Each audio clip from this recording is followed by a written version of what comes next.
I walked down the aisle, stood in front of the boss, held out my hand. He took a knife, cut my finger. Some blood dropped on the floor. This is a blood oath. I cupped my hands. He took a picture of a saint, a Catholic altar card, put it in my hands, lit it aflame. Didn't hurt, it burnt quickly, it was merely symbolic. And he said, "Tonight, Michael Franzese, you are born again into a new life, into Cosa Nostra. Violate what you know about this life, betray your brothers, and you will die. Burn in hell like the saint is burning in your hands." Hey everyone, my name is Michael Franzese, and I was once a soldier in a caporegime in the Colombo crime family, one of the 5 New York Cosa Nostra Mafia families. And I'm here in London now to answer questions from the honesty box, and we're ready to go. Need my glasses. Okay, first question. Do you have to be willing to kill to join the Mafia? The answer to that is yes. I don't like to, mess around with that. It's absolutely yes. When my father first proposed me for that life, because you can't just go up to somebody and say, "Hey, I'd like to join." Somebody has to propose you, vouch for you, say you have what it takes. In my case, it was my father, who was the underboss of our family at that time. He said to me, "Son, before I propose you, I got to ask you one question." I said, "What's that?" He said, "If you ever had to kill anybody, could you do it?" I thought about it for a minute, and I said, yeah, under the right circumstances, I could do it. So you have to be ready to pull the trigger if you're ordered to do so, yes. What is the mob code of silence? The word or the term is called omerta. The oath of omerta is the oath of silence, meaning that you're not even supposed to admit that the life exists. You're never supposed to talk about it. You're never supposed to admit that you're a part of it. It doesn't even exist. A lot of people think when you take the oath to become a made member of that life, you're taking an oath to lie, steal, murder, kill. That's not the oath. Now, as part of the life, you do get involved in those kind of activities, unfortunately. Myself included, many of us have broken that oath over the years, and that's one of the reasons I think that the life has been exposed. It's been exposed more by accident, by bugging devices and, undercover informants being wired up and surveillance techniques that the government has. That's really how omerta has been exposed. What would be a consequence of breaking that oath? If you break the oath, you die over it. If you're not part of the witness protection program, or you don't somehow very fortunately get away from that life like I did, you couldn't stay in the life and break the oath knowingly, because you'd be in a lot of trouble. How are traitors and informants handled? Where if you're an informant and you're on the street, you're going to get killed. I mean, unfortunately, I knew many guys in that life that were outed afterwards. They were working with the police, we didn't know it, or working with, the FBI, we didn't know it. When it was found out, they got killed. Would people's families ever get harmed? One of the codes that we had, the strictest codes we had in that life, is that we didn't hurt anybody's family. Unlike what happens in Italy, in the United States, the family was hands off. When I walked away from that life, people asked me, were you ever afraid for your family? And I said no, because we had a very strict code, and until right now, till today as I sit here, I don't know that that's been violated. So women and children, unless they were part of the life, it was hands off. So I never worried about that. And, that was one of the, shows of integrity that we had, at least, regarding one another's families. Okay, what did you actually do day to day? Oh boy.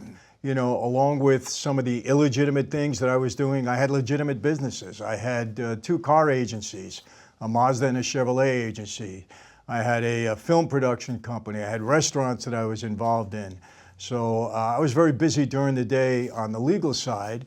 And then illegitimately, I had a big loan sharking business where I was lending money out at usurious rates.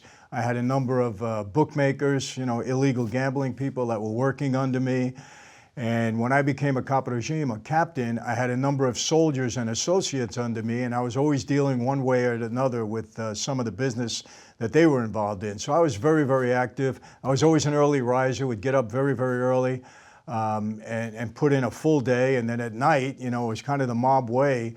You go home for dinner, spend it with your family, and then 10, 11 o'clock, somebody picks you up and you go out to a club for a couple hours. So I had very, very active days, except for Sunday. Sunday was all about family day, but I was one of the busier guys.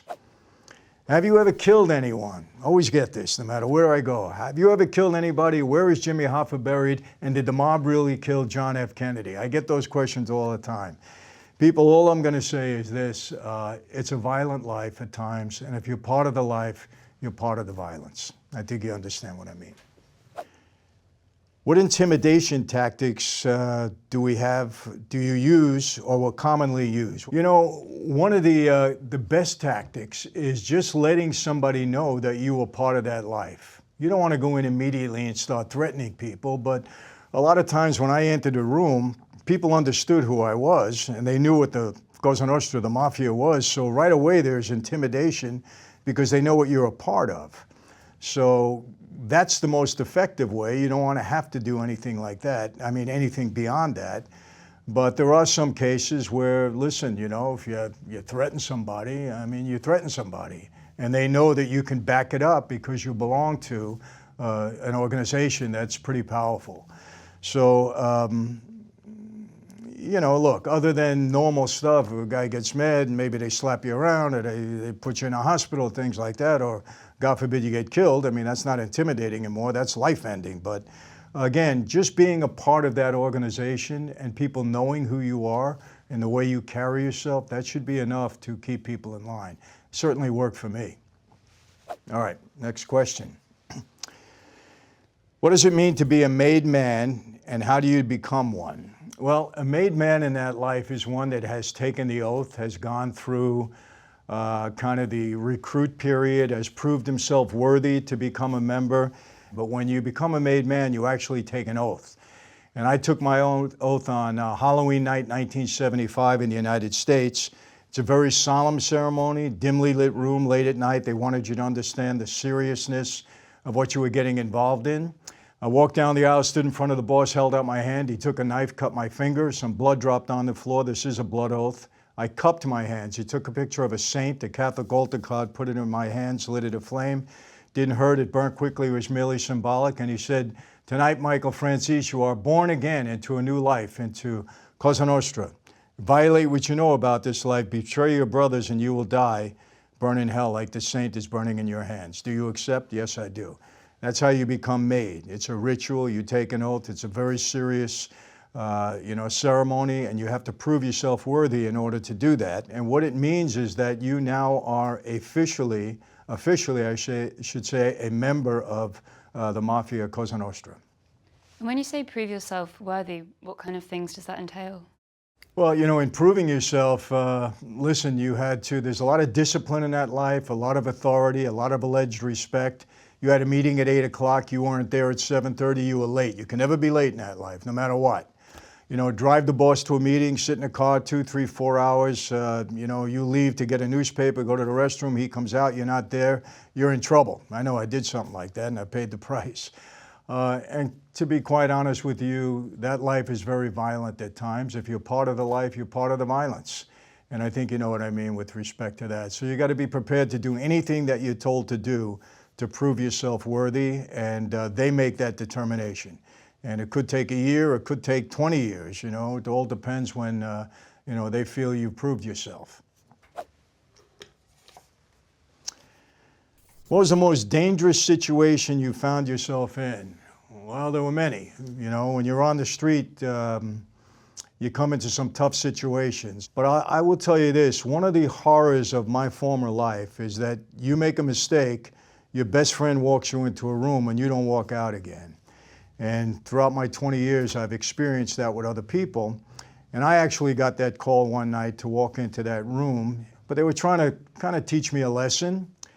And it was very scary to me because I thought I was going to die that night. It was a house in Brooklyn that I had to meet the boss in. And it was late at night. It was a night in August. It was hot out that night. And it was about a 30-yard walk from the car to the downstairs basement that I had to walk into. And there were two guys that walked behind me when I got out of the car. One guy I knew well, but I didn't like the situation because obviously I knew what could have happened. And as I'm walking down, you know, I'm scared. I mean, my heart is pumping out of my chest. My knees are getting weak. When I talk about it, it comes back so vividly. I can see like the fireflies, and I can smell the flowers, you know, that night. And people have said to me, Michael, why didn't you cut and run? Why didn't you just leave? And I said, you know, it wasn't heroic. It was more robotic. I was such a product of that life. I just said, hey, if this is it, I guess this is it. When that door opened, because I knew the setup, there's a guy standing there, boom, you get it in the head and it's over. I don't know how I didn't faint. It was that scary. But obviously I'm here, so I composed myself as best, and we went through a bunch of questions. You know, everything was fine after that. It was kind of a setup for me, and they just wanted to put me in my place about some things that went on. But I would have to say that out of everything, that was pretty scary. How is the hierarchy structured? Well, it is a very structured organization, and I think that's one of the reasons why we lasted for so long, you know, well over 100 years, under very difficult conditions, but we had a lot of power. And because we were very organized, and the hierarchy goes like this. There's a boss, and he's the boss of the family. There's an underboss, who's kind of like the second in command. There's a position called consigliere, who really is an advisor to the boss, an advisor to the men. And then you have caporegimes, or captains, and they're appointed by the boss. And then those caporegimes are actually street bosses, where they are assigned a number of soldiers, and the soldier is kind of the bottom ranking. When you just become made, you become a soldier. So that's it. There's no lieutenants, no sergeants, or anything like that. That's the rankings. What's more dangerous, the Italian or the Russian mafia? The Italian mafia is more organized. You know, and I had partners that were Russian mob guys when I was in the gasoline business. I was in a wholesale gasoline business, actually stealing tax money. But we controlled them. You know, we were more organized with them. They were more clannish. You know, more family was involved. I mean, actually family. And the leader of the Russian guys was the guy that made the most money. There wasn't any rituals or anything like that I was aware of. But definitely in the United States, it was the Italians that were more organized. We had more control. We had more influence during that time. But the Russians were nobody to mess with. They were men. There's no question. My three partners, I got along great with them. We made a tremendous amount of money together. And they kind of flew under the radar. They tried to do things the right way. So they're certainly a group to be reckoned with, no question about that. But I think the Italians, you know, we had it over on just about every other group, you know, in America at that time. How much money did you make? At the height of my operation, and this is part of my indictment, I was probably bringing into my organization between $8 and $10 million a week. And that was our organization, and obviously I did pretty well as a result of that.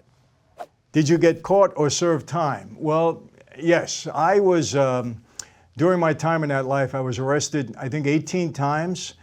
I was indicted 7 times, charged with crimes 7 times. I had 2 federal racketeering cases, 1 state racketeering case, the RICO statute, very difficult. I went to trial 5 times. I was acquitted or dismissed in every case. The jury never convicted me.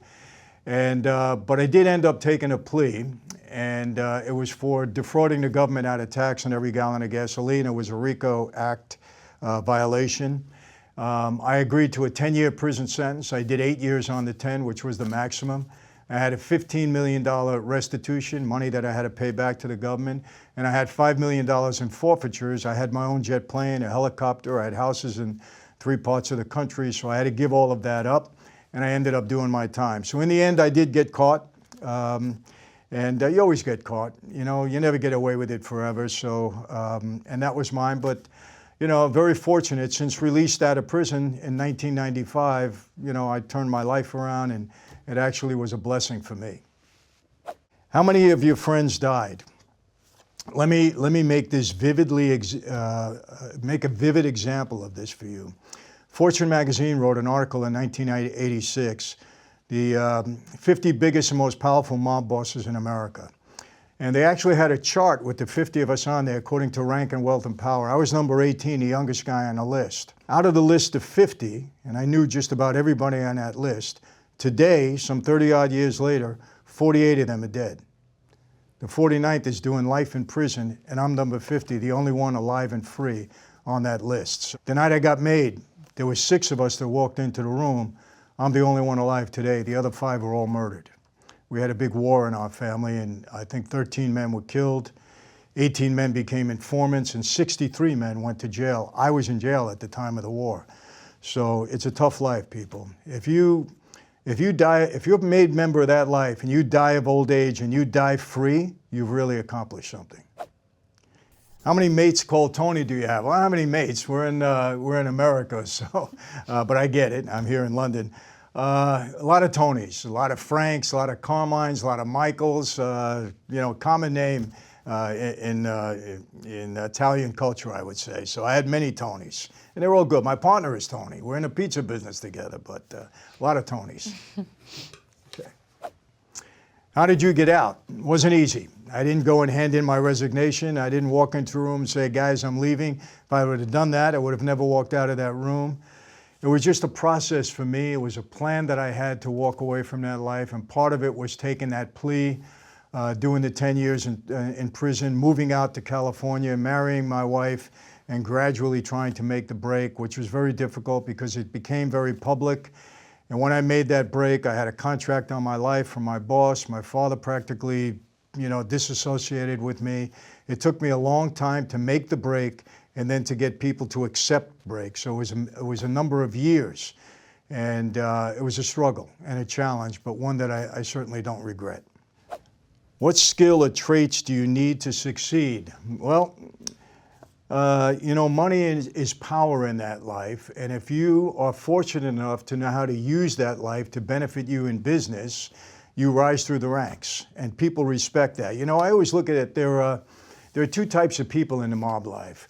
You could either be a racketeer, and a racketeer are the guys that bring the money in and really support the families, or you could be a gangster.